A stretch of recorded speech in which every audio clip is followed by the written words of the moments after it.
नमस्कार दोस्तों, एक बार फिर से आप सभी का बहुत बहुत स्वागत है एमजेटी एजुकेशन में। दोस्तों, आज इस वीडियो के माध्यम से हम लोग डिस्कस करेंगे स्नेक आइलैंड के बारे में। यहाँ पर दोस्तों जो रशिया यूक्रेन वॉर है, यहाँ पर एक नया डेवलपमेंट हुआ है कि जो स्नेक आइलैंड है वो चर्चा में आ गया है। मैं आपको बताऊं दोस्तों कि यहाँ पर हुआ क्या है एग्जैक्टली।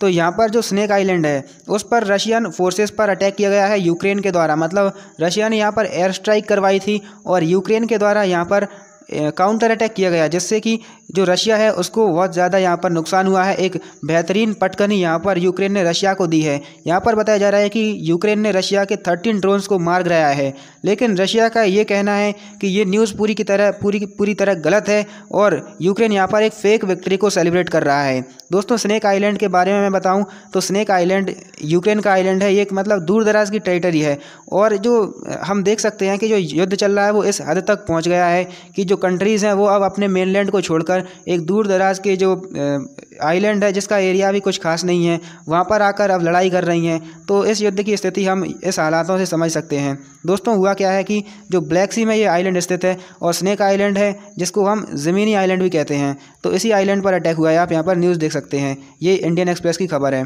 पर यह बताया जा रहा है कि रशिया को यहाँ पर बहुत ज़्यादा नुकसान हुआ है क्योंकि यूक्रेन को वेस्ट कंट्रीज़ के द्वारा मिसाइल सप्लाई करी गई थी। उन मिसाइल्स के थ्रू इनके ड्रोन्स को मार गिराया है। दोस्तों, आप वीडियो में आगे बढ़ें उससे पहले मैं आपको बताना चाहूँगा एक क्वेश्चन। यहाँ पर पूछा जा रहा है कि इनमें से कौन सी कंट्री ऐसी है जो डबल लैंडलॉक्ड कंट्री है। आपके ऑप्शंस हैं ऑस्ट्रिया, इटली, स्विट्ज़रलैंड और लिechtenstein। तो ये सारी की सारी यूरोपियन कंट्रीज़ हैं। अब डबल लैंडलॉक कंट्री क्या होती है इसके बारे में भी मैं आपको इस वीडियो के एंड में बताऊंगा और इसका सही आंसर भी मैं आपको वीडियो के एंड में दूंगा। यदि आप इसका सही आंसर जानते हैं तो अभी कमेंट करके बता सकते हैं। वीडियो को पॉज कीजिए और कमेंट कीजिए।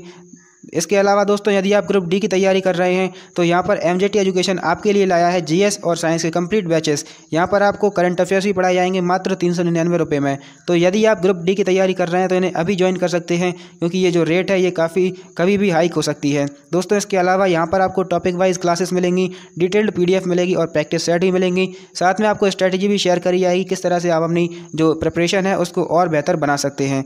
तो चलिए स्टार्ट करते हुए मैं आपको बताता हूँ स्नेक आइलैंड के बारे में। तो स्नेक आइलैंड एक ऐसा आइलैंड है जो कि ब्लैक सी के अंदर स्थित है और यहाँ पर इसका जो एरिया है वो सिर्फ 700 मीटर्स है।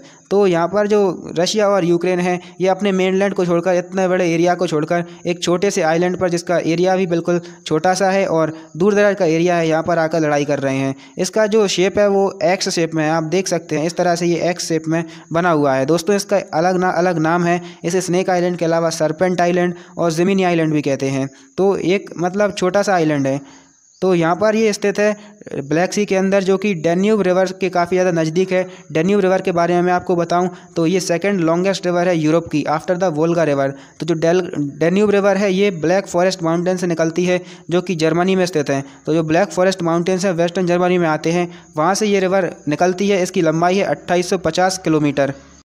यहाँ पर आप देख सकते हैं ये है स्नेक आइलैंड और यहाँ पर यूक्रेन की टेरिटरी है। यहाँ पर ओडेसा नाम का एक इम्पॉर्टेंट शहर है यूक्रेन का। तो अब यहाँ पर भी आप देख सकते हैं ये क्रीमियन पेनिनसुला है। इसकी भी अलग ही हिस्ट्री है। 2014 में मतलब 2014 तक ये यूक्रेन का पार्ट हुआ करता था, लेकिन 2014 में रशिया ने इस पर अटैक किया और इसको अपने हाथों में मतलब अपने कब्जे में ले लिया।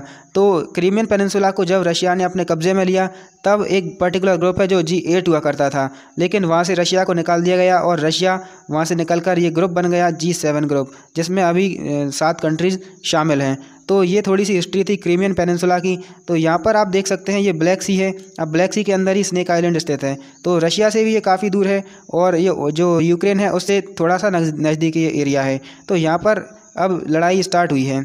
दोस्तों, ब्लैक सी के बारे में बताऊँगा आपको क्योंकि अब ब्लैक सी भी न्यूज़ में आया है। तो ब्लैक सी के आप यहाँ पर देख सकते हैं इसके सराउंडिंग कई सारी कंट्रीज़ हैं। इनके नाम आपको याद करना काफ़ी ज़्यादा इंपॉर्टेंट है क्योंकि आपको यहाँ से क्वेश्चन बन सकता है कि इनमें से जो कौन सी कंट्री है वो ब्लैक सी से अपना बॉर्डर शेयर नहीं करती है। तो ये आप बताने में कंफ्यूज हो सकते हैं क्योंकि यहाँ पर सर्बिया या फिर हंगरी या मैसेडोनिया कोई भी ऑप्शन आपसे पूछा जा सकता है। तो ये कंट्रीज़ तो शेयर नहीं करती हैं। अब हम बताते हैं कि कौन कौन सी कंट्रीज़ करती हैं। ये तो है रोमानिया, ये करती है बुल्गारिया। इसके अलावा दोस्तों टर्की है, टर्की के अलावा जॉर्जिया है, जॉर्जिया के अलावा रशिया है और रशिया के अलावा यूक्रेन है। तो ये सारी की सारी कंट्रीज़ हैं जो कि ब्लैक सी में अपने बॉर्डर शेयर करती हैं। तो यहाँ पर आप याद कर सकते हैं आसानी से। इसके अलावा दोस्तों यहाँ पर कुछ इंपॉर्टेंट स्ट्रेट्स भी हैं, इनको भी आपको याद करना काफ़ी ज़्यादा इंपॉर्टेंट है। यहाँ पर है सबसे पहले कर्च स्ट्रेट, स्ट्रेट ऑफ कर्च कहते हैं जिसको हम। अब ये सी ऑफ एजोब को ब्लैक सी से यहाँ पर कनेक्ट करती है। इसके अलावा जो सेवस्टोपोल मतलब जो क्रिमियन पेनिनसुला है, यहाँ पर जो यूक्रेन का पहले पार्ट हुआ करता था, लेकिन अब तो ये रशिया का ही पार्ट है, और यहाँ पर रशिया, इन दोनों को ये सेपरेट करती है। इसके अलावा दो और इम्पॉर्टेंट स्टेट्स हैं यहाँ पर, एक है स्टेट ऑफ बॉस्फोरस जो यहाँ पर स्थित है, इसकी लोकेशन। तो यहाँ पर ये सी ऑफ मरमरा को ब्लैक सी से सेपरेट, ब्लैक सी से कनेक्ट कर रही है। और यहाँ पर एक और स्टेट है जिसका नाम है स्टेट ऑफ डार्डलनेस। तो यहाँ पर ये स्टेट एजियन सी को सी ऑफ मरमरा से कनेक्ट कर रही है, और ये टेरिटरी यहाँ पर हमें टर्की की ही देखने को मिलती है। तो ये टर्की के बीच में से निकलती हैं ये दोनों की दोनों स्टेट्स, और ये एक तो करती है ब्लैक सी को सी ऑफ मरमरा से कनेक्ट, और एक करती है एजियन सी को सी ऑफ मरमरा से कनेक्ट। तो यहाँ पर आप इन सभी चीज़ों को देख सकते हैं। तो यही चीज़ें यहाँ पर लिखी हुई हैं। यदि आप चाहें तो यहाँ पर इस वीडियो को पॉज करके भी पढ़ सकते हैं। Strait of Sea of Azov, Strait of Kerch, इनके बारे में ये चीज़ें लिखी हुई हैं दोस्तों। इसके अलावा इसकी इंपॉर्टेंस के बारे में बात करूँ, रशिया के लिए ब्लैक सी की क्या इंपॉर्टेंस है, तो आप यहाँ पर देख सकते हैं कि जो रशिया का जो समुद्र से एक्सेस है वो यहाँ पर ब्लैक सी से होते हुए जाता है। तो दोस्तों यदि रशिया को अपने वेस्टर्न मार्केट में जाना है, या फिर यूरोप में, या फिर जो वेस्टर्न कंट्रीज़ हैं वहाँ पर जाकर अपने कोई भी चीज़ें ट्रेड वगैरह करनी है, या फिर अपने शिप्स पहुँचाने हैं, तो रशिया को ब्लैक सी से होते हुए, इन स्टेट्स से होते हुए जाना होगा। अब यहाँ पर ये स्टेट्स काफ़ी ज़्यादा इंपॉर्टेंट रोल प्ले करती हैं, क्योंकि रशिया के पास एकमात्र यही एक्सेस है। और यदि यहाँ पर जो स्टेट्स हैं इनके बारे में आपको बताता हूँ, तो एक हमने कुछ समय पहले एक शब्द न्यूज़ में सुना था जिसका नाम था मॉन्ट्रियक्स कन्वेंशन। अब आपने सुना होगा कि जो मॉन्ट्रियक्स कन्वेंशन है उसके बारे में मैं ब्रीफली बताता हूँ आपको कि मॉन्ट्रियक्स कन्वेंशन के अनुसार ये जो दोनों की दोनों स्टेट्स हैं, स्टेट ऑफ बॉस्फोरस और स्टेट ऑफ डार्डलनेस, इन पर अधिकार है टर्की का। यदि टर्की चाहे तो इन्हें कभी भी बंद कर सकता है, और यदि टर्की चाहता है तो इन्हें कभी भी ओपन कर सकता है। तो यहाँ पर न्यूज़ आई थी कि टर्की इनको बंद करना चाहता है because of Russia Ukraine war. तो यहाँ पर टर्की का इंपॉर्टेंट रोल हो सकता है रशिया और यूक्रेन के। तो दोस्तों ये वाला जो रीजन है, ब्लैक सी वाला रीजन, वो रशिया के लिए एक इकोनॉमिक गेटवे का काम करता है, क्योंकि इन्हीं स्टेट्स के थ्रू रशिया का पूरा ट्रेड चलता है। यहाँ से अगर मतलब रशिया के लिए ये जो स्टेट्स हैं एक इकोनॉमिक गेटवे का काम करती हैं। यहाँ से रशिया के लिए वेस्टर्न मार्केट पूरी तरह से खुल जाता है, और रशिया अपने जो चाहे वो ट्रेड यहाँ से कर सकता है। यदि रशिया के लिए मेडिटेरेनियन सी का एक्सेस चाहिए तो वो भी एकमात्र रास्ता यहीं से है, क्योंकि रशिया के पास और कोई समुद्र एक्सेस यहाँ पर इस साइड नहीं है। तो इस तरह से रशिया के लिए ये जो पूरा का पूरा रीजन है ये काफ़ी ज़्यादा इंपॉर्टेंट हो जाता है। अब यहाँ पर वही चीज़ें लिख कर दी गई हैं आपको, यदि आप चाहें तो वीडियो को पॉज करके पढ़ सकते हैं। वही चीज़ें यहाँ पर लिखी हुई हैं जो मैंने आपको इस मैप के थ्रू समझाया है। तो अब मैं आपको बता देता हूँ, जो मैंने आपसे क्वेश्चन पूछा था कि डबल लैंडलॉक कंट्री कौन सी है इनमें से, तो इनका आंसर है लिechtenstein। दोस्तों ऑस्ट्रिया नहीं है, इटली नहीं है, स्विट्ज़रलैंड नहीं है, इनमें से कोई नहीं है। सही आंसर है आपका लिechtenstein। अब मैं आपको बताता हूँ कि डबल लैंडलॉक कंट्री क्या होती है, लेकिन उससे पहले आपको ये समझना होगा कि लैंडलॉक कंट्री क्या होती है। तो दोस्तों यहाँ पर ये तो लिechtenstein का मैप है। मैं आपको समझाता हूँ कि यदि कोई कंट्री ऐसी है जिसके पास में मतलब समुद्र का एक्सेस नहीं है, मतलब उसके चारों ओर कोई ना कोई और कंट्रीज़ का जो बाउंड्री है वो आती है, उसके पास समुद्र का एक्सेस नहीं है, और यदि उसे कोई ट्रेड वगैरह करना है तो किसी अन्य कंट्री की सहायता लेनी होगी, ये तो होती है एक लैंडलॉक कंट्री। अब डबल लैंडलॉक कंट्री क्या होती है कि डबल लैंडलॉक कंट्री वो होती है जो लैंडलॉक कंट्री से ही लैंडलॉक हो। मतलब आप यहाँ पर देख सकते हैं, ये तो लिechtenstein का मैप है, ये स्विट्ज़रलैंड और ऑस्ट्रिया के बीच में स्थित है। तो यहाँ पर जो लिechtenstein है वो इतना छोटा है, इसका एरिया बहुत कम है, और इस मैप में वो दिखेगा भी नहीं आपको। तो यहाँ पर जो लिechtenstein का एरिया हम कह सकते हैं यहाँ पर स्थित है, इस साइड यहाँ पर। तो स्विट्ज़रलैंड ये है और ये ऑस्ट्रिया है। तो यहाँ पर हम देख पा रहे हैं कि ऑस्ट्रिया भी लैंडलॉक है और स्विट्ज़रलैंड भी लैंडलॉक है। तो इन्हीं के बीच में स्थित है हमारा लिechtenstein, और लिechtenstein लैंडलॉक कंट्रीज से भी लैंडलॉक है, इसीलिए उसे डबल लैंडलॉक कंट्री कहते हैं।